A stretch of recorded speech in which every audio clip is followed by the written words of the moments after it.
You wake in a small English village around 1350. Frost bites at your nose and cheeks as you open your eyes in the darkness. Another night survived, but now the day begins.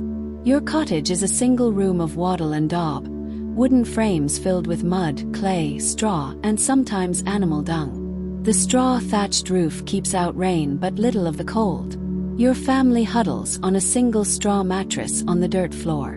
The close proximity shares warmth, though rough wool blankets itch and fleas bite.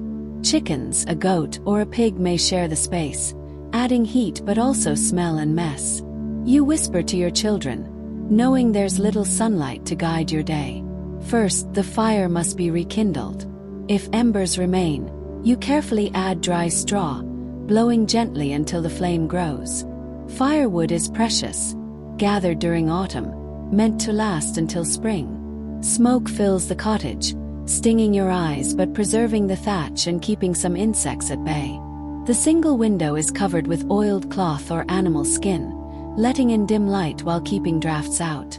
Breakfast is simple. Thin porridge of barley or rye, may be sweetened with honey or dried fruit, though often just grain and salt. Food stores are precious. Spoilage or rodents can ruin months of careful preparation. Bundled in linen and wool layers, you step outside. Paths are frozen mud or snow. Smoke rises from neighbors' cottages, and the Lord's manor looms in the distance. Livestock needs attention. Chickens for eggs, goats or cows for milk, pigs for meat. Winter stores of fodder must be carefully rationed, balancing survival for animals and family. Tools broken from the previous harvest must be repaired indoors, despite stiff fingers in the cold. Midday brings more porridge or a pottage of beans, peas, or root vegetables. Meat is rare, reserved from early winter slaughter, and fish is a luxury if accessible. Cold weather preserves food, but nutritional deficiencies like scurvy are common. Afternoons may be spent gathering firewood. You collect only fallen branches, mindful that cutting living trees is forbidden. Winter work is physically taxing, but communal labor offers companionship. Evening returns you to the cottage for another simple meal, perhaps with a small addition of meat or fish. Firelight provides warmth and the only illumination. Long nights are filled with quiet family tasks, spinning wool, weaving, or carving. Bedtime comes with banked fire coals and heated stones wrapped in cloth for warmth. Life is harsh, yet routine, resilience, and community carry you through. Festivals like Christmas offer rare relief, bringing food, celebration, and church gatherings. Yet winter carries dangers beyond cold and hunger. Illness spreads easily. A cough can herald fever. Remedies are mostly herbal: thyme, sage, honey, elderberries. Spiritual appeals often accompany practical treatments, as disease is poorly understood. Neighbors bring help if illness strikes, sharing broth, herbs, or advice. Roles within the household shift to meet needs, as everyone adapts to care for the sick. Survival depends on vigilance, ingenuity, and community support until spring. Even in darkness and cold, warmth exists, in embers, huddled bodies, and shared effort. Winter is a season of hardship and resilience, of struggle and small joys, where survival is an everyday triumph. The good news about medieval village life is a strong sense of community support during crises. The bad news is that the same closeness and shared resources let disease spread quickly. Villagers rely on collective strategies for winter illnesses. Older women, respected for their herbal knowledge, are often called when someone falls sick. One such wise woman visits your home midday, examining your child with experienced hands. She recommends a mustard seed poultice on the chest to ease congestion and suggests hanging bundles of rosemary to purify the air. The good news is that some treatments offered real relief. The bad news is that without germ theory, care could unintentionally spread infection. You maintain a careful vigil. Early days of illness often determined recovery or decline. A simple cough could turn into pneumonia or tuberculosis, deadly during winter. You ensure your child drinks herbal teas, weak ale, or broth and keep the fire burning to maintain warmth, using precious firewood faster than planned. basic supportive care, warmth, hydration, and nourishment, was understood and practiced. The bad news: without antibiotics or effective fever treatment, minor infections could be fatal. Daily chores still demand attention. Animals must be fed, water fetched, firewood gathered, all while one caregiver tends the sick. Fortunately, neighbors offer help. Children assist with livestock, bundles of firewood arrive. Mutual aid is essential. Everyone knows their turn will come. Many hands make light work, a neighbor reminds you, capturing the spirit of winter survival. As darkness falls early, the family gathers around the fire. The sick child eats a small portion of pottage, barley soup with dried vegetables. The good news: the fever is steady. The bad news: the night will be long and anxious, darkness limiting care. Without candles or lamp oil, nighttime monitoring relies on touch and sound by the banked fire. You place a cup of herbal tea nearby, arrange blankets, and position sleeping family members for easy access to the sick child. Winter sounds: wind whistling through the thatch, creaking beams, soft breathing, signal subtle changes in condition. You wake frequently through the night, offering tea and adjusting coverings. Interrupted sleep is familiar to parents in every era, but every small action carries weight in keeping a child alive in a medieval winter. For medieval caregivers, every wakeful moment carried the weight of knowing how quickly illness could become deadly, especially for the young and elderly. As night deepens, thoughts drift to past winters and past illnesses. The shadow of the Great Mortality, later called the Black Death, still haunts memory. While the plague struck mostly in warmer months, winter brought its own dangers, particularly lung infections. The good news: your village has been spared recent epidemics. The bad news: disease could strike suddenly, leaving grief and empty homes. By morning, your vigilance is rewarded. Your child's fever has broken, the cough easing. The immediate crisis passes, though recovery will require continued care. News spreads quickly, neighbors express relief, both from compassion and practical concern. Widespread illness could cripple the village. Healing is framed as divine mercy, even when practical remedies are diligently applied. With your child recovering, attention returns to winter survival. Extra firewood burned, herbs used, and nourishing broths shared have depleted supplies. Careful rationing is necessary to last until spring. This rhythm of crisis, community response, and adjustment was familiar to medieval villagers. The good news: it built resilient communities. The bad news: repeated hardships could overwhelm even the most prepared families. Winter also brought chronic health challenges. Skin irritation from rough, unwashed wool, chilblains on hands and feet, joint pain from cold and damp, and nutritional deficiencies like scurvy were common. The good news: some practices mitigated these problems. Preserved foods retained nutrients, early spring wild plants were harvested. The bad news: understanding was limited, so prevention was inconsistent. Mental health suffered too. Long, dark winters brought melancholy and despair, though social gatherings, storytelling, music, and indoor work provided stimulation and support. The good news: these gatherings fostered community. The bad news: close quarters also aided the spread of disease. Through it all, knowledge passed down from grandparents and elders guided survival. Practical remedies, observation skills, and preventative practices formed an oral tradition essential in a world where literacy was rare and written medical texts were mostly inaccessible to peasants.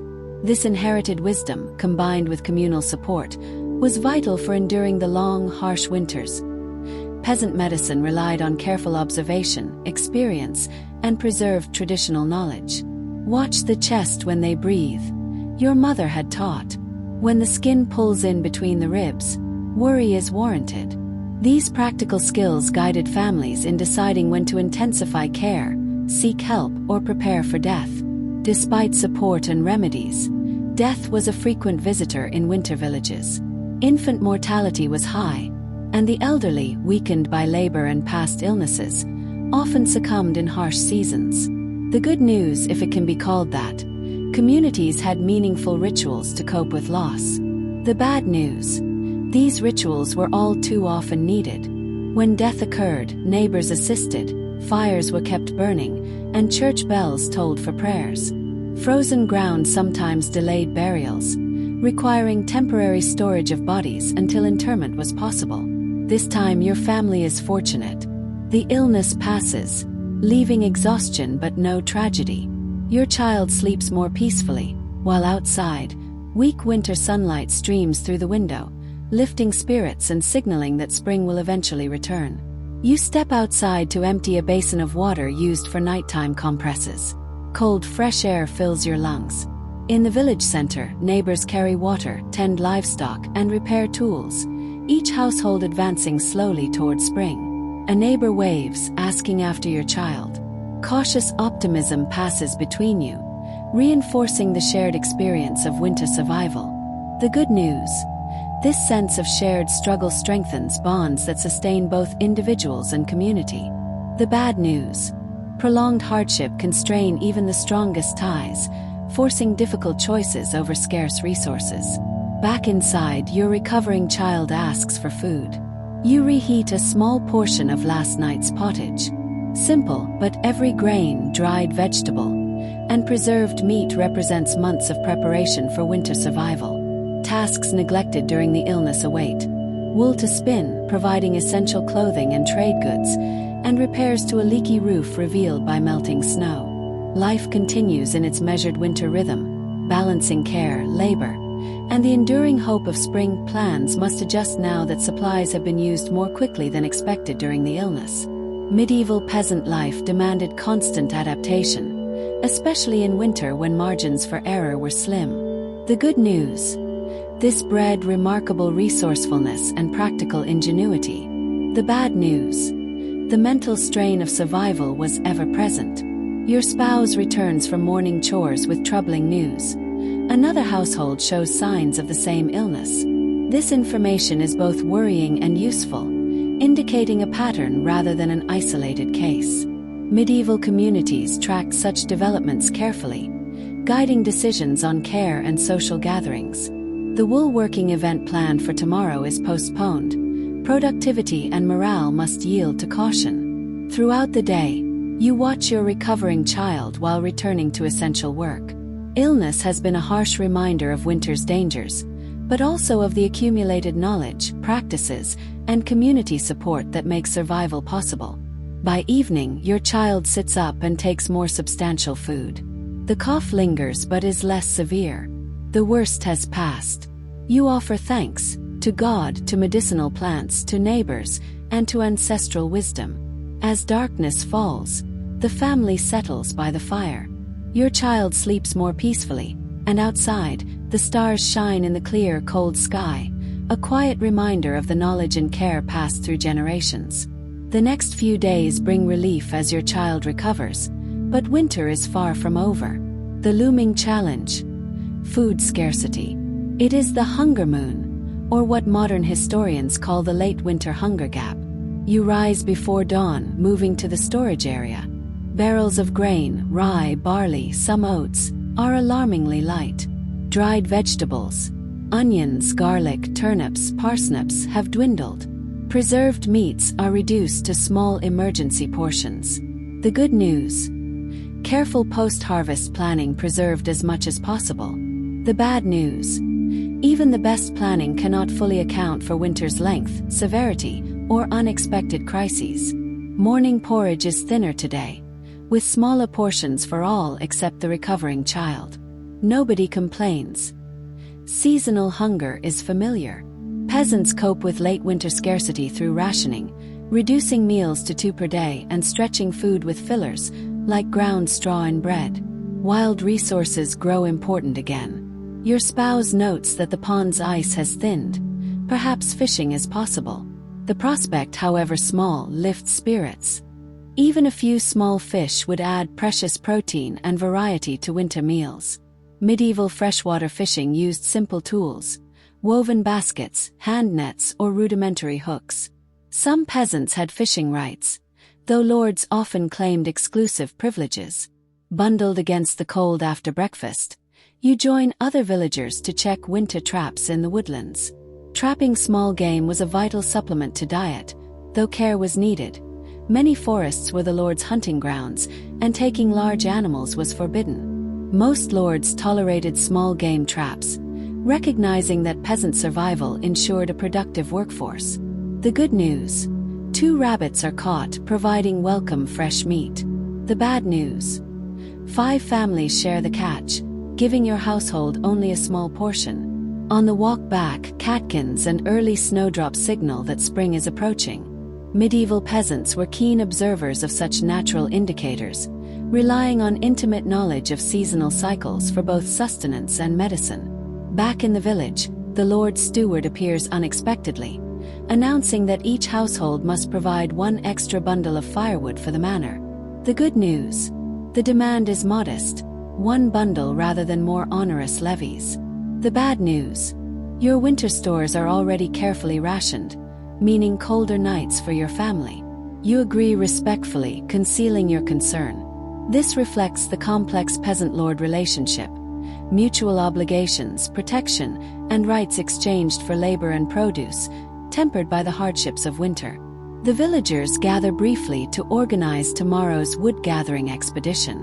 The reeve, an elected community leader, decides that collective effort will help both fulfill obligations and support households weakened by illness. Cooperative action like this was typical of medieval village life, where survival depended on community. Dark clouds gather, and you recognize an approaching storm from decades of observation. Cloud patterns, wind shifts, and animal behavior were all relied upon for medieval weather forecasting. Inside your cottage, children contribute to essential winter work. Even young children helped with small tasks. Older children processed food, fed animals, and learned valuable skills for household survival. Your older child separates dried beans from pods, while the younger, still recovering, works on simple weaving near the fire. The good news: children learned meaningful skills early and contributed to survival. The bad news: formal education was rare, and practical experience replaced literacy and broader learning. You join them by the fire, engaging in winter work such as mending clothing, crafting simple tools, or processing wool and flax for textiles. Indoor productivity allowed families to continue useful work when the fields were inaccessible.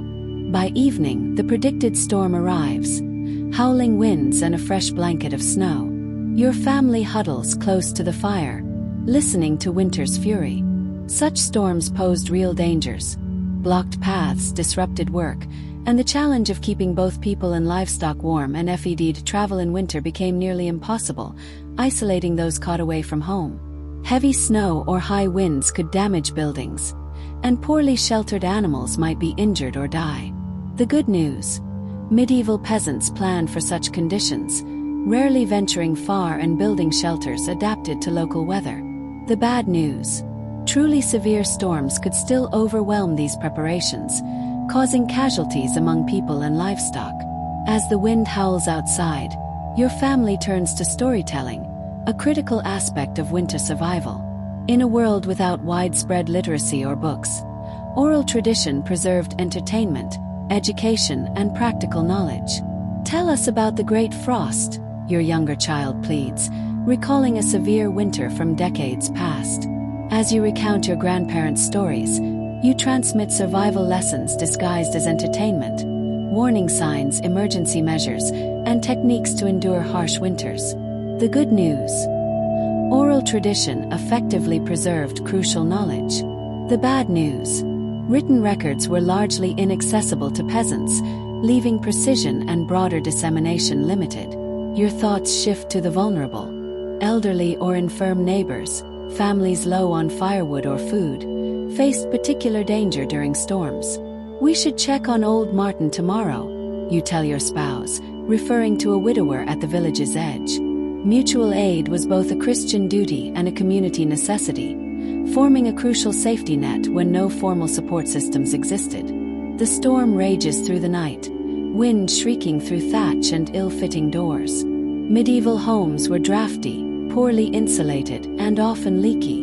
The good news: Ventilation helped reduce smoke inhalation from indoor fires. The bad news: cold, damp, and leaks were relentless challenges. Morning reveals a transformed landscape.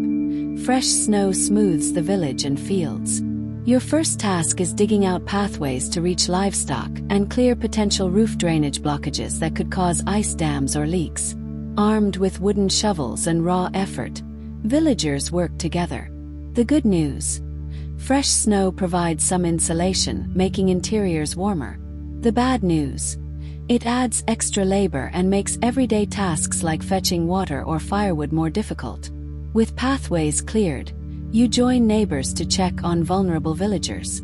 Old Martin is low on firewood, quickly remedied by communal sharing. Another household faces a leak in the thatching, temporarily repaired by the visiting group to prevent water damage.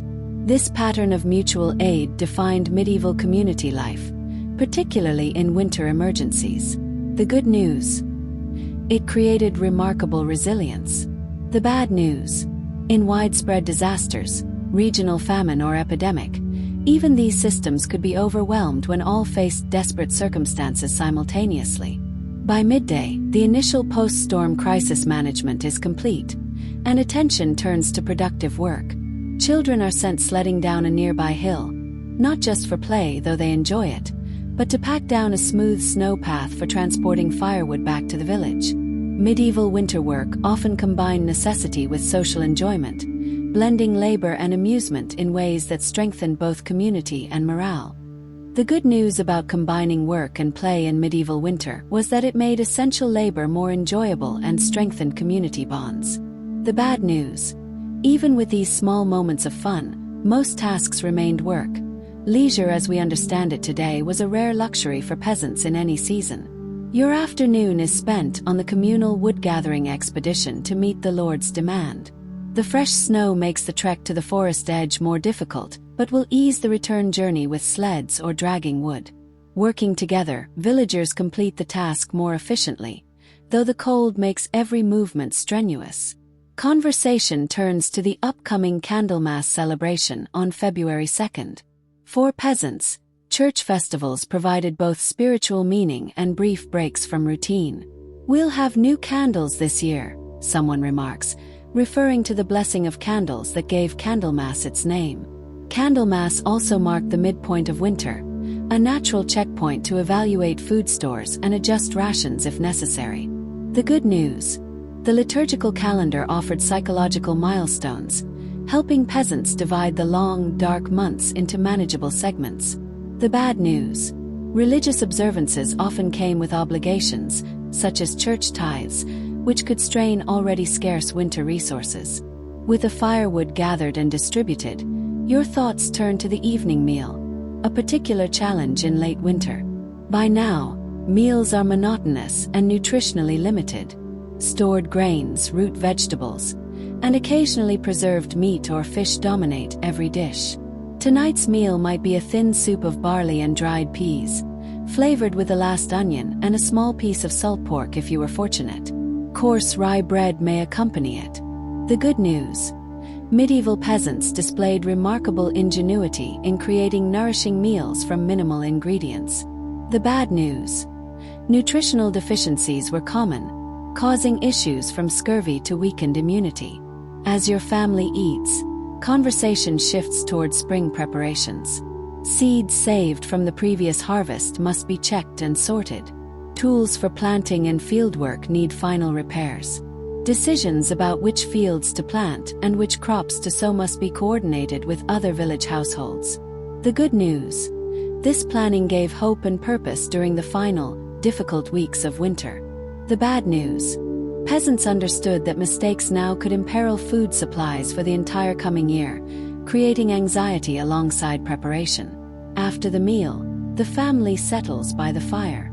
Some engage in small craft work, carving utensils, repairing baskets, or processing textiles. Many peasant households relied on these crafts as supplemental income or trade goods, especially during winter when agricultural labor was impossible. The good news: these activities provided productive, meaningful use of time. The bad news: Even these tasks required attention and skill, adding to the relentless demands of peasant life. The good news about household craft skills was that they contributed to self-sufficiency and economic resilience. The bad news: markets for such goods were limited in rural areas, especially during winter, when travel was difficult and most households focused on mere survival. As darkness deepens, your thoughts turn to the remaining weeks of winter. February brings slightly longer days and the occasional mild spell, yet you know the season's grip will loosen only slowly. March can still bring harsh storms even as the first signs of spring emerge. There is cautious optimism in your household and throughout the village. The worst of winter may be behind you. Food stores, though dwindling, should last if carefully rationed. Your community has survived another season of cold, darkness, and scarcity through shared knowledge and collective effort. As you bank the fire for the night, you reflect on winter's paradox. Brutal yet beautiful, isolating yet binding, scarce yet inspiring ingenuity. Modern observers might pity your material hardships, but they would miss the profound interdependence of community, the intimate understanding of natural cycles, and the satisfaction of survival through skill and cooperation rather than technology.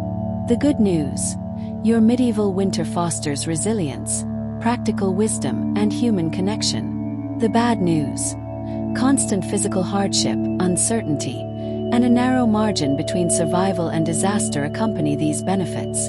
Your family huddles together for warmth, layers of wool and perhaps animal skins drawn close. Outside, the crackle of the banked fire, the distant howl of a wolf, and the soft breathing of sleeping children form the soundtrack of the night, a rhythm connecting generations past and future who will face winter's trials. Several days pass, each bringing challenges and small victories. Wake before dawn, coax the fire to life, perform essential chores, work indoors during storms, and ration supplies with care. Today breaks this routine. It is Candlemas, the feast marking the presentation of Jesus at the temple and the purification of the Virgin Mary. Medieval people also considered it the midpoint of winter, a moment for both spiritual observance and practical assessment of survival. You rise earlier than usual, preparing your family for church. Religious obligations remain central to medieval life. The village church, its stone walls and modest stained glass, stands as the most substantial building in the community, a reminder of faith's central role. Time to get ready, you call. Children stir reluctantly, faces washed with melted snow, hair combed, and the cleanest clothing chosen. 4 feast days. Peasants made special efforts to appear neat despite winter's challenges. The good news about feast days: they bring dignity and significance to life. The bad news: they demand additional effort, stretching already limited resources. Your family bundles in warm clothing for the walk. The path, packed by recent traffic, is easier to traverse. Other villagers converge on the church. Inside, the temperature is only marginally warmer. Stone walls and high ceilings trap little heat. The good news: the church's solid construction endures centuries of weather. The bad news: attending services in winter is uncomfortable, as cold radiates from stone and rising heat escapes above the congregation. Still, anticipation for the service builds. Candlemas involves the blessing of all church candles and any parishioner's candles for home use.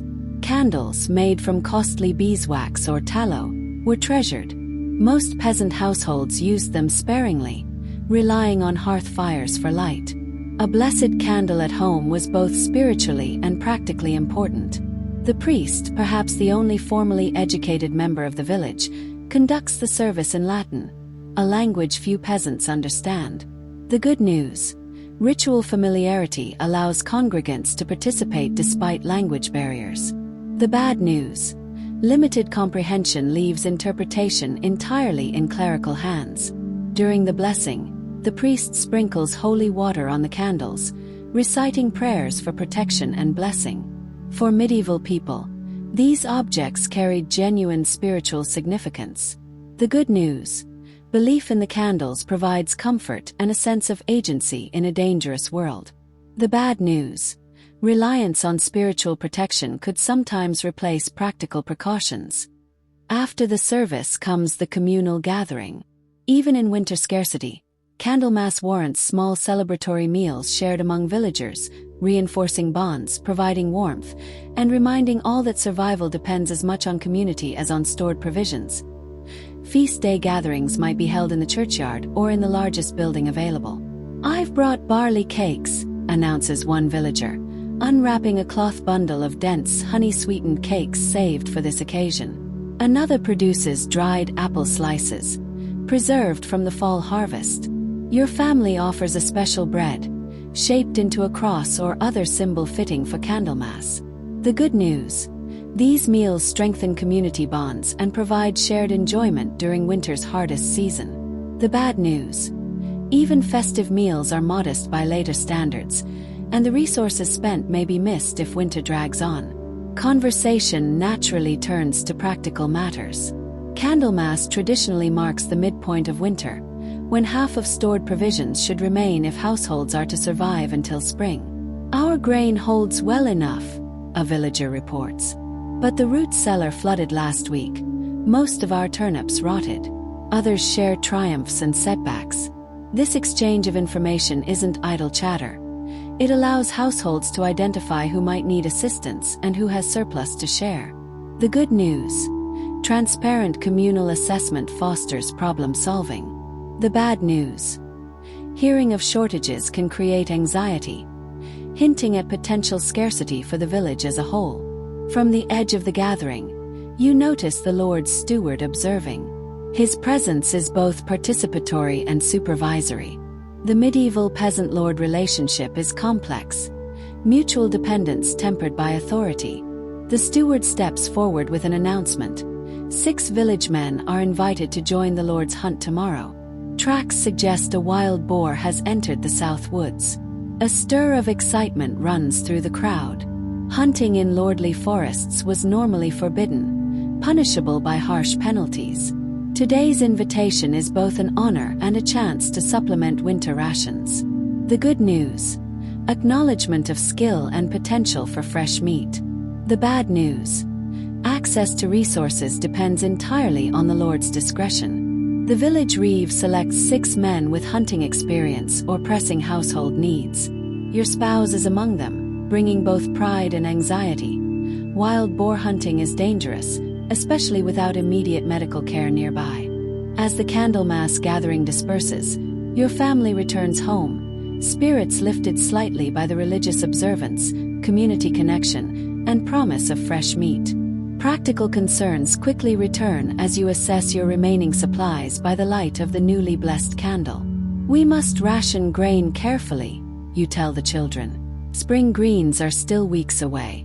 The good news: careful measurement allows precise calculations of consumption and remaining provisions. The bad news: constant stress over potential shortages never fully disappears. The next morning dawns clear and cold, perfect for hunting. Your spouse dons the warmest clothing available, carrying a sturdy spear borrowed from a neighbor. The selected men gather near the manor house to join the Lord's party, learning protocols and integrating with trained huntsmen. Meanwhile, you focus on household tasks and preparations for any meat the hunt may yield. Proper preservation will be essential. Salting, smoking, or both will be needed. The good news: medieval preservation techniques are effective without refrigeration. The bad news: the labor involved is considerable, and supplies like salt are costly and must often be acquired through trade. While organizing your materials, a commotion rises from the village center. Stepping outside, you notice a small group of strangers on horseback stopping at the village. Winter travelers are rare. Roads are treacherous, weather unpredictable. Their arrival is immediately notable, drawing attention. The Lord's tax collectors, your neighbor whispers.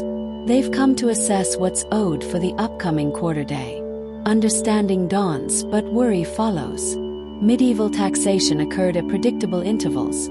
Quarter days like Lady Day on March 25th, when rents and fees were due. The good news: the system's predictability allows households to prepare. The bad news: demands are rigid, coming regardless of winter hardships, leaving little flexibility. You return to daily tasks, but thoughts of taxes linger. Resources set aside for payment, coins if you operate in cash, goods or produce otherwise, cannot support immediate family needs during these final lean weeks of winter. By afternoon, word spreads that the hunting party has succeeded. The wild boar has been killed, though one of the Lord's hounds was injured in the process. Medieval hunting customs dictate the division of the kill. The Lord claims prized portions, huntsmen receive certain cuts, and invited peasants get lesser but still valuable meat. Your spouse returns by evening, tired but triumphant, carrying a substantial portion for your household. The good news: protein and fat to improve nutrition and sustain the family through the lean weeks. The bad news: immediate work is required to process and preserve this meat, adding labor to an already full schedule. Well into the night, the family works together. Meat is portioned, rubbed with precious salt, and hung to begin the smoking process over the hearth fire. Even the youngest children assist where possible, learning the importance of careful handling. This should last us several weeks if we're careful, your spouse notes, surveying the preserved meat. Relief washes over everyone. The psychological weight of food insecurity eases. The good news: a buffer against hunger provides comfort beyond nutrition. The bad news: not all households received this windfall. Some will continue facing scarcity. The following days bring another challenge. Rapid weather fluctuations. Daytime warmth melts snow into mud and slush. Night freezes turn these areas into treacherous ice. For medieval peasants without modern footwear or road maintenance, every step is risky. The good news: temperature swings signal spring's approaching arrival. The bad news: dangerous interim conditions and the threat of damage to buildings, livestock shelters, or stored goods from freeze-thaw cycles. Reports arrive of village households struggling. A storage shed collapses under the weight of melting snow. Another roof leaks where ice has broken tiles. Communities mobilize, helping each other repair, patch, and reinforce structures. Mutual aid, already a backbone of village survival, proves vital once again. The good news: collective effort mitigates winter's damage. The bad news: such disasters add labor and stress, and not every household can recover equally quickly. A serious fall results in what looks like a broken arm for an elderly villager. At the same time, new leaks appear in previously sound roofing. The community mobilizes quickly, redistributing vulnerable stored goods to intact buildings and providing care for the injured. Medieval medical care for fractures was rudimentary but practical. Local practitioners skilled in setting bones would realign the limb and create splints using straight branches and cloth bandages. The good news: many fractures healed adequately under this care. The bad news: pain management was minimal, relying only on herbs, alcohol, or simple distraction techniques.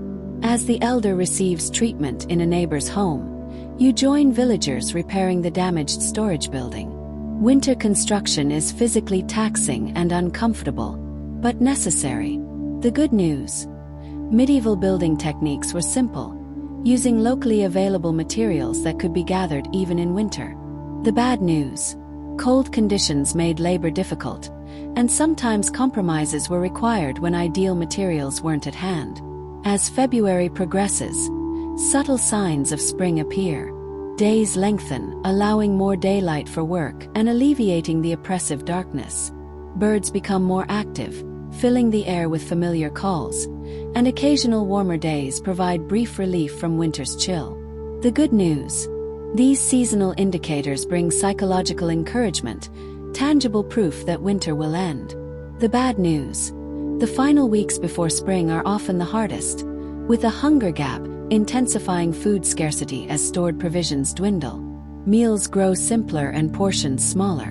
Your family still benefits from the meat obtained in the recent hunt, but even this must be rationed carefully. For many, survival depends on emergency foods. Inner tree bark processed for nutrition, deeply buried roots dug from frozen soil, and small animals like squirrels or hedgehogs. The good news: knowledge of these emergency foods often prevented starvation. The bad news: they are labor-intensive to prepare, unpalatable, and nutritionally limited. Yet, as physical resources diminish, community bonds strengthen. Households with surplus share with those in greater need, understanding that today's generosity may be repaid tomorrow.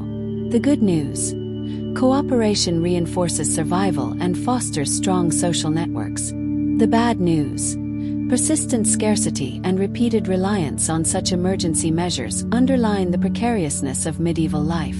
Through careful rationing, repair work, and mutual aid, your village navigates the last challenging weeks of winter. Every small success, a repaired roof, a healed arm, a shared meal, represents not just survival, but the enduring wisdom and resilience that have allowed generations of peasants to endure long, harsh winters. One evening, as your family sits by the fire repairing fishing nets and performing indoor work, the church bell rings urgently. Medieval bells were the village's primary communication tool, signaling events or emergencies through distinct patterns. Fire! Someone shouts. Flames are visible through the thatched roof of a cottage at the village edge. Fire was one of the most feared disasters in medieval communities. The good news: villagers respond immediately, forming bucket chains, demolishing nearby structures to create firebreaks, and rescuing inhabitants and possessions. The bad news: in winter, frozen water sources and tightly packed wooden buildings make fires exceptionally dangerous and difficult to control. In this instance, the community contains the blaze to one building. The family escapes with minor burns and smoke inhalation, but nearly all possessions are lost. Neighbors quickly offer shelter, clothing, and shared food. The good news: no one becomes homeless, even after such disasters, thanks to communal support. The bad news: such generosity strains already limited resources, and multiple disasters could overwhelm the network. As February transitions to March, daily routines shift toward spring preparation. Seeds are counted and tested for viability. Tools are repaired and sharpened. Discussions about crop rotation and field allocation become more frequent as communal agricultural planning takes precedence. The good news: anticipatory work provides purpose and hope during winter's final weeks. The bad news: anxiety persists over whether dwindling winter stores will last and whether spring weather will arrive in time to prevent subsistence crises. One morning, your eldest child discovers the first snowdrops near the village spring. These early flowers signal the tangible beginning of winter's end. The good news: nature's renewal brings hope and relief after long months of scarcity. The bad news: the period between first blooms and actual food production still requires careful management of remaining resources. That evening, your family shares a thin porridge with the last preserved meat. Conversation shifts to spring plans and possibilities. A mood of cautious optimism begins to replace winter's psychological weight. The good news: the annual cycle of scarcity and renewal fosters resilience and deep appreciation for spring's gifts. The bad news: months of cold, labor, and limited nutrition leave a physical toll, contributing to the historically short life expectancy of medieval peasants. As you bank the fire for the night, the wind outside carries a gentler quality than the harsh gusts of winter past, hinting at the coming season. Returning to the village, you notice increased activity. Households prepare for the transition from winter to spring with renewed energy. The village center is filled with people checking plows, repairing tools, and preparing seed stocks. Livestock is moved to higher ground where snow has melted, and pastures will soon provide fresh grass. The good news: the collective effort creates a sense of momentum and shared purpose, lifting spirits after months of winter scarcity. The bad news: every task competes for limited energy and resources, and misjudging timing or effort could threaten planting success. Your spouse inspects the wooden plow, testing its share against the hard soil. A minor adjustment with a replacement piece of hardwood restores function. The good news: repairs can be done with locally available materials. The bad news: using the plow will still demand immense strength, particularly in heavy, thawing earth. Meanwhile, You distribute the morning's foraged greens to the children and begin processing additional nettles and dandelion leaves for storage. Early spring greens provide essential vitamins to counter months of winter deficiencies.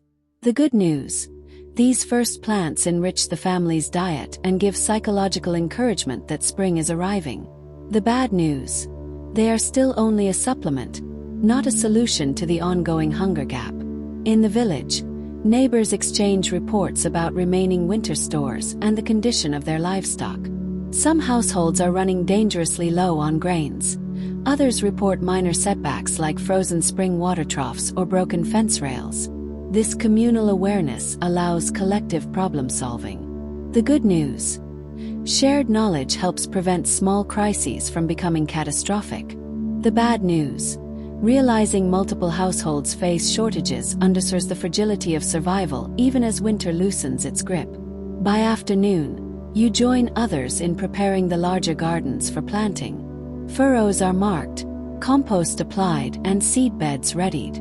Medieval peasants understood the importance of timing, knowing that planting too early risked frost damage, while delays could shorten the growing season. The good news: careful observation of soil and weather guides planting success. The bad news: unpredictable late frosts could undo weeks of preparation in an instant. Children continue foraging and helping with household work, carrying water, sorting seeds, and even assisting in light tool repair. The good news: this practical education equips them with survival skills and knowledge for adulthood. The bad news: the labor is demanding, leaving little time for leisure or play, and fatigue can accumulate. By evening, the village gathers briefly at the center to share news and discuss priorities for the next day. Early signs of spring, returning birds, thawing streams, and the first green shoots are celebrated but tempered with cautious planning. The hunger gap remains a serious concern. The good news: incremental signs of seasonal change foster hope, optimism, and a renewed sense of control. The bad news: the same signs also remind everyone that survival depends on diligence and careful rationing until substantial food growth arrives. As your family settles for the night, the hearth warms the cottage and the faint smell of freshly cooked greens fills the air. You reflect on the seasonal transition, the slow release from winter scarcity, the blend of relief and renewed labor, and the continuous balancing act that defines medieval peasant life. The good news: resilience, knowledge, and community cooperation carry the household through yet another challenging period. The bad news: even as the landscape brightens, winter's hardships leave lingering physical strain and mental weariness that will only fade gradually. The village buzzes with anticipation for Easter preparations. Houses are cleaned, simple decorations made from greenery, and special foods carefully planned. Even in these lean weeks, households try to set aside small portions of flour, eggs, or preserved foods for celebratory meals. The good news: Easter provides motivation and hope, marking a meaningful seasonal milestone and offering a brief respite from the hunger gap. The bad news: the additional demands of preparation strain already limited resources, forcing careful rationing of both food and labor. Your household continues daily tasks, integrating foraging, seed preparation, and livestock care with Easter-specific activities. Younger children may weave simple garlands or assist in cleaning, learning both practical and spiritual lessons. The good news: these activities foster family cohesion and intergenerational knowledge transfer. The bad news: there is little room for rest, and physical exhaustion accumulates after months of labor-intensive survival. Fields are gradually cleared and prepared for planting. Peat-rich or clay-heavy soils are turned with a wooden plow, oxen moving slowly as men guide the equipment. Early sown crops such as peas, barley, or oats are carefully measured to maximize yield. The good news: successful early planting sets the stage for summer abundance and signals the true end of the winter hunger gap. The bad news: unexpected late frosts or unseasonable rain can destroy young seedlings, undoing weeks of effort. As the week progresses, neighbors collaborate to repair fences, water troughs, and communal paths, ensuring livestock can safely graze as grass begins to emerge. This cooperative approach is essential in a medieval village where resources and labor are shared to ensure survival. The good news: collective work strengthens community bonds and distributes labor efficiently. The bad news: even small miscalculations or accidents, broken tools, injured animals, or illness can disrupt the delicate balance of spring preparation. Evenings are now shorter, leaving more daylight for fieldwork, but you continue indoor tasks such as sewing seed bags, repairing baskets, and maintaining essential tools. These tasks ensure that when planting begins in earnest, the family can work efficiently without interruption. The good news: careful preparation maximizes productivity during the brief spring work window. The bad news: the relentless pace leaves little time for rest, increasing the risk of fatigue or injury. Throughout the village, conversations turn toward early signs of crop growth, returning migratory birds, and the first flowering plants, each serving as vital indicators of seasonal timing. Medieval peasants relied on such observations to anticipate labor needs and potential environmental hazards. The good news: accumulated local knowledge provides guidance and confidence during an unpredictable period. The bad news: even the most experienced observations cannot fully predict extreme weather events or crop failures. By mid-March, small but meaningful relief is visible. Snowdrops and early nettles provide nutrition, livestock are healthier and more active, and communal morale improves with a steady rhythm of seasonal renewal. Yet, vigilance remains essential, as the hunger gap still tests endurance and resourcefulness. The good news: the earliest signs of spring bring hope, sustenance, and a psychological reprieve from the long winter. The bad news: true abundance is still weeks away, and every decision about labor, food, and livestock carries significant consequences for survival. Despite the lingering hardships, the signs of spring are increasingly evident. The snow has receded from sheltered slopes, allowing early foraging and initial garden preparation. Streams run freer, supplying water for both household use and milling. The birdsong grows richer as returning species re-establish territories near the village. The good news: these natural indicators provide reassurance that winter is ending and sustenance will gradually increase. The bad news: the period known as the hunger gap remains critical, requiring careful rationing and constant labor to bridge the gap until fields produce new food. Daily routines continue to blend survival and preparation. Foraging expeditions for early greens such as nettles, dandelion leaves, and wild garlic supplement increasingly modest winter stores. Children are taught to identify edible plants while collecting firewood or tending animals, learning practical survival knowledge from their elders. The good news: these skills enhance household resilience and intergenerational knowledge transfer.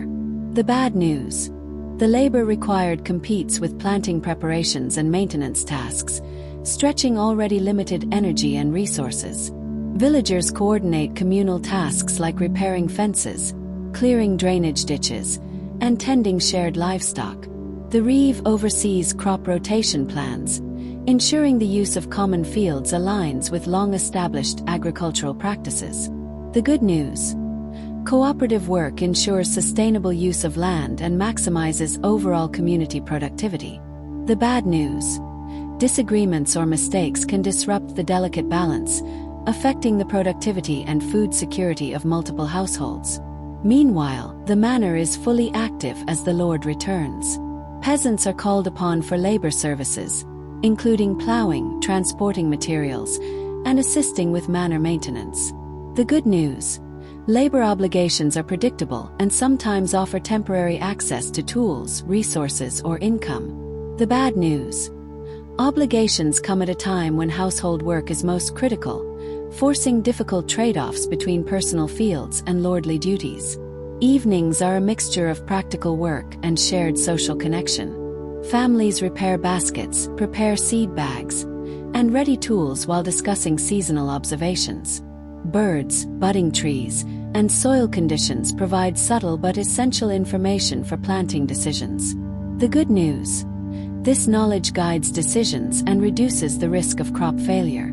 The bad news: even the most careful observation cannot prevent unpredictable weather, pest infestations, or late frosts. Households monitor livestock closely, noting birthing patterns and the health of animals weakened by winter scarcity. Early calves, lambs, or kids provide critical nutrition and labor potential, but demand vigilance and labor-intensive care. The good news: new livestock births strengthen household resources and morale. The bad news: additional labor and attention are required when energy and supplies are already stretched thin. Village celebrations continue alongside labor. Easter preparations involve cleaning, small feasts, and spiritual observances, offering hope and marking the transition from scarcity to seasonal abundance. The good news: religious and communal events provide psychological relief, strengthen social cohesion, and foster resilience. The bad news: they also require effort, resources, and time when physical and nutritional reserves remain low. By nightfall, families are exhausted but motivated. Discussions turn to the year ahead, crop planning, and expected seasonal labor. Even as sleep approaches, thoughts are intertwined with the land, weather, and community needs. The good news: the interconnection of labor, knowledge, and community fosters purpose and ensures survival. The bad news: the margin between success and disaster remains narrow, and uncertainty about weather, pests, or illness continues to weigh on every household. For your family, the cycle continues. Careful management of food, tending early greens, maintaining tools, and coordinating work with neighbors and the manor. Through this delicate balance, you navigate the lingering hunger gap, the final challenges of winter, and the cautious optimism of early spring. The good news: each small success builds confidence and sustains life through the most precarious season. The bad news: survival is never guaranteed, and the labor, vigilance, and knowledge required are relentless. Spring gradually asserts itself. The village awakens with renewed energy. The snow has mostly melted, leaving damp but workable soil. Streams flow more freely, providing water for households and mills, while the sun lingers longer each day, warming faces and soil alike. The good news: the increasing daylight and thawing land allow for essential spring work: plowing, sowing, repairing fences, and tending livestock. The bad news: even with better conditions, energy reserves remain low after the hunger gap, and early spring storms or late frosts can still threaten crops and newly born livestock. Families begin transplanting seedlings, tilling plots, and distributing manure to fertilize fields. Children are assigned smaller tasks, learning essential agricultural skills through observation and participation. The good news: this hands-on education ensures knowledge continuity and fosters resilience for the next generation. The bad news: even routine tasks demand intense labor when household strength is compromised by months of limited nutrition. Communal cooperation remains crucial. Villagers coordinate plowing rotations, maintain shared tools, and assist one another with heavier work. Those households with livestock help neighbors by lending animals for plowing or transporting materials. The good news: the community network provides support that maximizes efficiency and spreads risk. The bad news: disagreements, illness, or animal losses can disrupt these cooperative systems, creating tension or potential failure during the critical planting season. Meanwhile, the manor is fully active. Labor obligations are fulfilled, often overlapping with household planting, requiring careful scheduling to balance personal and feudal duties. The good news: predictable obligations provide structure and occasional access to resources, tools, or extra food. The bad news: priorities dictated by the Lord can interfere with household planting, leaving fields vulnerable to weather delays. By mid-morning, the first seedlings appear in carefully prepared garden plots. Nettles, dandelions, and wild garlic supplement meals, providing much-needed vitamins and minerals. Early sowing in fields begins, guided by the accumulated knowledge of which soil warms fastest and which crops tolerate late cold snaps. The good news: early growth signals the gradual end of scarcity and the promise of renewed abundance. The bad news: any miscalculation or unexpected frost could destroy newly planted crops, prolonging the hunger gap and forcing further labor-intensive replanting. Village life hums with shared purpose. Conversations revolve around emerging crops, weather forecasts interpreted from birds, clouds, and wind, and communal preparations for religious observances like Easter. Early celebrations blend spiritual observance with practical provisioning, reminding villagers that survival and faith are intertwined. The good news: ritual and community reinforce hope, morale, and social cohesion. The bad news: festivals require additional effort and resources precisely when fatigue is high, and stores remain stretched thin. As the sun sets later each evening, families return to indoor tasks, repairing baskets, preparing seed bags, sharpening tools, and planning rotations for the days ahead. Lessons learned through winter scarcity continue to inform choices, from rationing remaining stored foods to deciding which crops to prioritize. The good news: accumulated experience guides more successful planting and household management. The bad news: the margin for error remains narrow, and physical exhaustion after long months of deprivation continues to weigh heavily. Evening conversations drift toward possibilities: hope for abundant harvests, healthy livestock, and gradual recovery from winter. Children talk about tending new seedlings, anticipating seasonal fruits, and observing changes in wildlife. The good news: these conversations foster awareness, curiosity, and psychological resilience across generations. The bad news: all hopes remain contingent on factors beyond human control. Weather, disease, pests, or political decrees could still undermine months of labor. As night falls, the fire burns low. Your family, weary but satisfied with the day's work, reflects on the cycle that has carried you through winter into spring. Each hardship endured, each small victory, has contributed to survival and knowledge. The seasons continue their eternal rhythm, and you participate fully in the ancient human story of adaptation, resilience, and renewal. The good news: life persists, knowledge deepens, and community bonds grow stronger with each passing season. The bad news: the delicate balance between scarcity and abundance, survival and disaster, remains ever present, a reality that has shaped human life across centuries.